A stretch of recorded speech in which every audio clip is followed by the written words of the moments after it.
Başlıyoruz.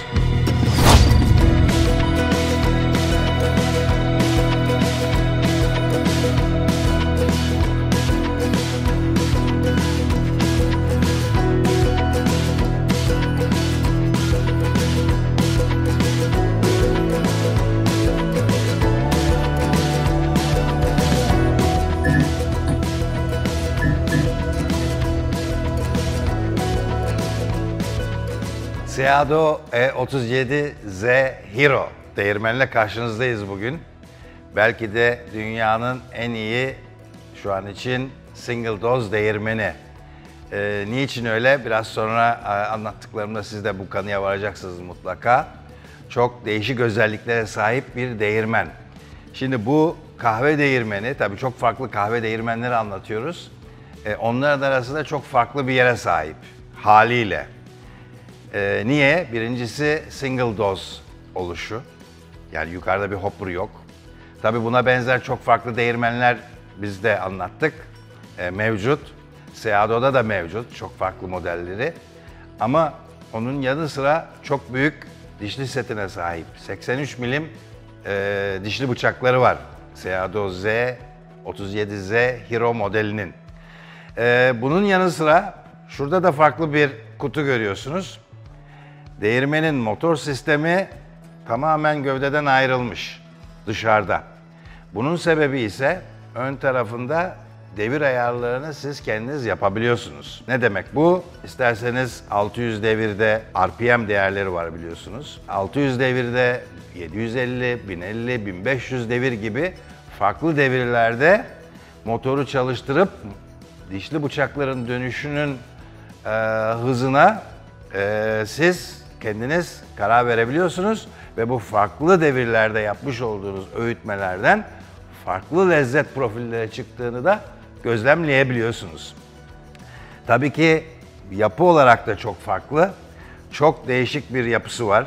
Zaten tamamen dış görünüşüne önce bakacak olursak dışarıdaki bu masif ahşap gövdeyi görüyoruz. Daha sonra eğimli bir yapısı var.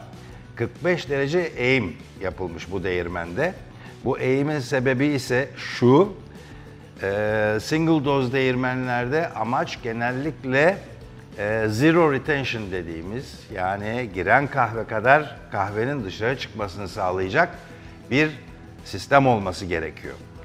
18 gram kahve çekirdeği attığımız zaman öğüttükten sonra da tam 18 gram kahveyi almamız gerekiyor. İşte bu amaçlarla yapılmış olan değirmenlerin şu an için en iyisi belki de Seado E37Z Hero modeli. Bu eğim zaten bıçaklar dönerken kahvenin de kolaylıkla buradan aşağıya akmasını ve öğütme odacığında neredeyse hiç kahve kalmamasını sağlamış oluyor. Çok farklı başka şeyler daha var. Nedir? Buradaki işte bu siyah gövdenin hemen üstü tamamen paslanmaz çelik gördüğümüz bu alanda ayar mekanizmasını görüyoruz. Tabii ki ayar mekanizması da kademesiz, yani sonsuz bir özelliğe sahip kademesiz ayar var. Ve burada ayar mekanizmasını çok daha da özelleştiren nefis bir mekanizma var. Bu mekanizma sayesinde ince ayarlarınızı çok rahat yapabiliyorsunuz. Küçük değişikliklerle farklı sonuçları yakalayabiliyorsunuz. Ön tarafta portafiltreyi dayayabileceğimiz çatal mevcut.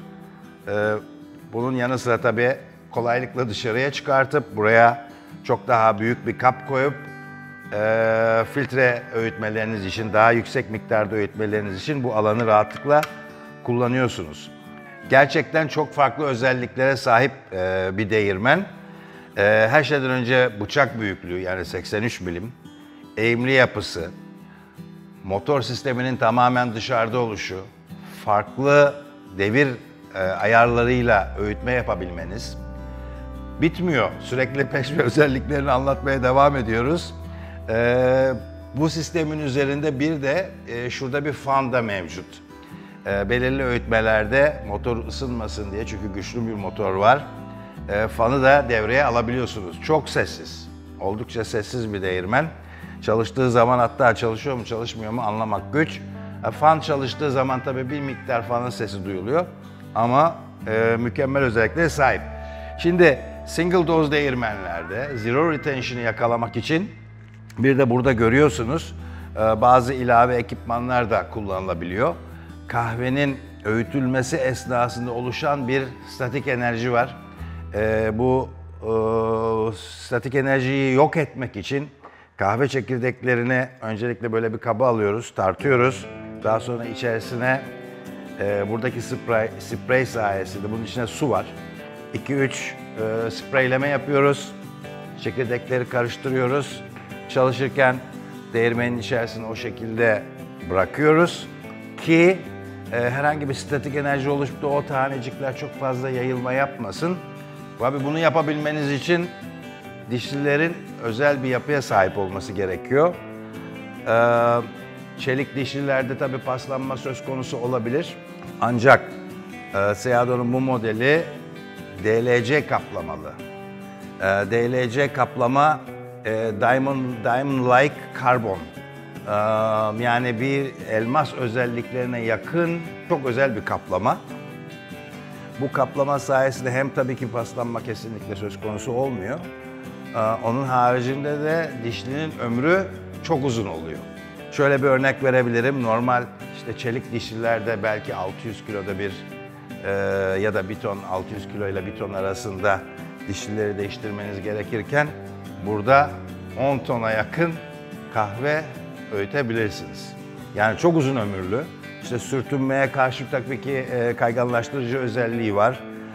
Ayrıca dediğim gibi üzerinde hiç artık da barındırmıyor. Yani kaydırarak onları kendi bünyesinden yok ediyor. DLC kaplamanın da böyle muhteşem özellikleri söz konusu. Ayar mekanizmasında şu anda üstünde güzel sembollerle de gösterilmiş. Sıfıra çok yakın bir alanda zaten Türk iş ayarlarına kadar indirebiliyorsunuz. Yani tabii ki güzel bir Türk kahvesi çekimi de söz konusu. Ama işte sıfırla belli bir değer arasında espresso, burada bir portafiltre görseli var. Hemen onun yanında devam ediyoruz. Daha sonra bir drip görseli var. Mesela V60 olabilir ya da filtre olabilir. Biraz ileriye gididiyoruz. İşte bir Chemex görüntüsü var. Onun yanında French press görüntüsü var. Yani skala üzerinde de aslında görsel olarak öğütmek istediğiniz kahve tipini yapacağınız içeceğe göre çok güzel belirlemişler. Hakikaten kullanması çok zevkli. Ayar mekanizması da burada çok rahat, nefis çalışıyor. Şimdi bu küçük değişiklikleri yaparken biliyorsunuz aynı zamanda hem espresso hem de filtre çekebilen değirmenlerde çok ince değerlerden çok kalın değerlere gitmeniz gerekebilir.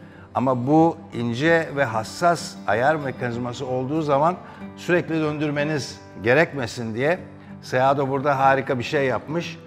Buradaki ayar mekanizmasının üstünde bir vida var, bir ayar sistemi var. Buna basarak ayırdığımız zaman rahatlıkla gövdeyi döndürüp dişlileri filtre, mesela French press ayarına rahatlıkla getiriyorsunuz.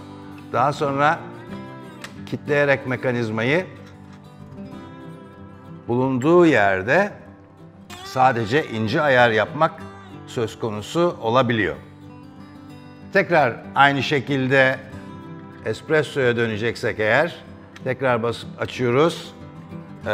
Mekanizmayı buradan hızlıca geri döndürüp espresso ayarının bulunduğu yere gelip tekrar kitlemeyi yapabiliyorsunuz. Nefis bir özellik.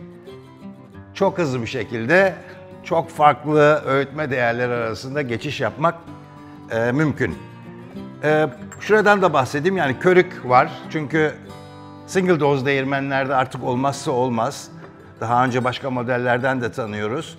Bu körük sistemi sayesinde öğütme esnasında olabilecek kahve tozları maksimum bir şekilde portafiltreye ya da öğütme kabına iniyor. Portafiltre için kutudan çıkan güzel bir hune sistemi var. Portafiltrenin üstüne yerleştirip burada rahatlıkla kahveyi içine öğütebiliyorsunuz.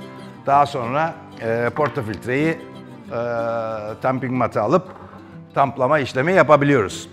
Bütün bu özelliklerin yanı sıra şu bölümden de bahsedeyim. Ön tarafında da biliyorsunuz genelde bu tip değirmenlerde mevcuttur. Öğütmeden sonra körük yukarıda var ama bir de burada aşağıda bir kanalda kalabilecek incecik az kahve tozlarını da burada bir iki aşağı yukarı çekme sayesinde de portafiltre almış oluyorsunuz. Zaten deneyeceğimiz zaman biraz sonra göstereceğim. Koyduğumuz kahve miktarında kahveyi de aldığımızı bütün bu işlemleri yaptıktan sonra göreceğiz. Çok sessiz demiştik. İsterseniz bir çalıştırayım. Şu anda değirmen çalışıyor. Şu aşamada içerisine kahve çekirdeği atmış olsaydık aşağıdan çıktığını görecektik. Şu anda fanı çalışmıyor. Fanı da bu şekilde devreye alabiliriz. Fan çalıştığı zaman zaten biraz daha fazla duyuluyor sesi ama gene oldukça az. Fanı kapatalım ve burada da biraz önce bahsettiğim gibi 600 RPM, şu anda 600 RPM çalışıyor. En sessiz hali. Hiçbir şey duymuyoruz. Biraz yukarı aldığımız zaman burada 750 var, 900, 1050 RPM, 1200 ve daha yüksek devirlere çıkılabiliyor. Seado Hero E37Z Hero modeli muhteşem bir değirmen. Tabii ki bu değirmen yani evdeki home baristaların ihtiyaçları düşünülerek tasarlanmamış. Çok daha ileri boyutlara bu işi taşımak isteyen, hatta laboratuvar ortamında belki ya da bu işten artık en uç noktalarda neler olabilir o amaçla tasarlanmış bir değirmen bizce. Ama muhteşem, öğütmesi harika. Yaptığımız öğütmelerden sonra aldığımız içecekler ona paralel olarak tabii harika. Sizlere kısaca bir tanıtımını yapmak istedik.